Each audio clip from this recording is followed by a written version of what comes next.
Zirafe usul oynayalmaydı. Gerald bolsa bir egiz zirafe. Onun boynu uzun ve inçke. Biroq onun tuzuri bolsa yuqorga egilgan, shundoqli putlari intayin o'riq ekan. U noyda mazmut tura oladi ekan va daraxtning eng uchidagi yupurmoqlarni yeyalaydi ekan. Ammo u badanini burmoqchi bo'lsa, tuzlari pukilib, yiqilib tushadi ekan. Her yili Afrikada orman usul musobaqasi o'tkaziladi ekan. Her bir hayvanot bu musobaqaga qatnashib, sakrab, taxlab, bakli qizitib etadi ekan. Bu yilimi shu musobaqa vaqti yetib kelgan chaqda bichara Gerald bekmi parishon bo'pti. Chunki u zodili usul o'ynay olmaydi ekan. Yavu to'ng'izlar valis o'ynabdi. Begumutlar to'lg'imi usul o'ynabdi. Shirlar bo'lsa nafis va go'zal tango o'ynabdi. Shimpanzlarning hammasi billa latincha usul o'ynabdi. Maymunlar 8 bir guruhi bo'lib hamkorlashib Shotlandiya usul o'ynabdi. Gerald cho'nqur nafas ilib usul sahnasiga qadam besibdi. Biroq shirlar uning kelayotganini ko'rib qattiq kulishibdi. Qarang'ochu, kalampay Gerald kelyotdi. Hayvanotlar hammasi qaqaqlab kulibdi. Zirafa usul o'ynay olmaydi. Voy bichora ahmoq.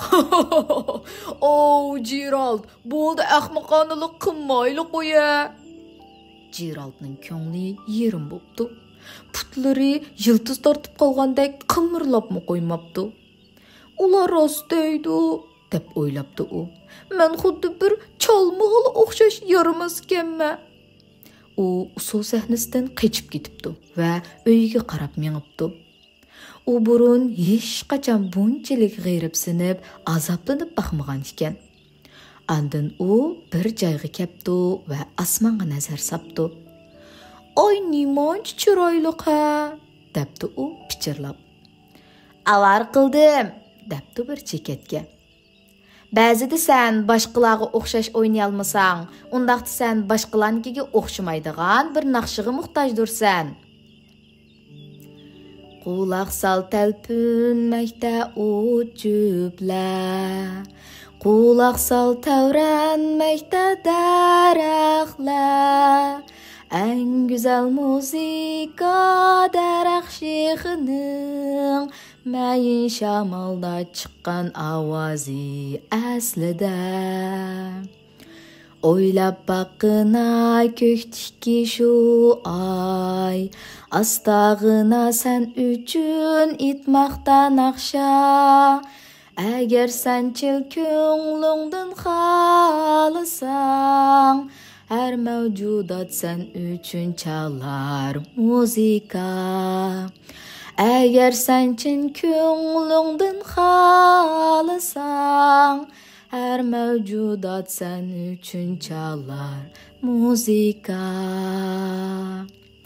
Chekatki shularni etib kulimsirabdi va skripkasini qo'liga oldi. Andin Gerald o'zida ajoyib bir tuyg'ularning paydo bo'layotganligini his qildi.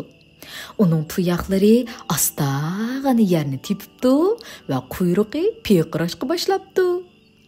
U to'rtal put-qo'lini harakatga so'zib cho'rgiltibdi.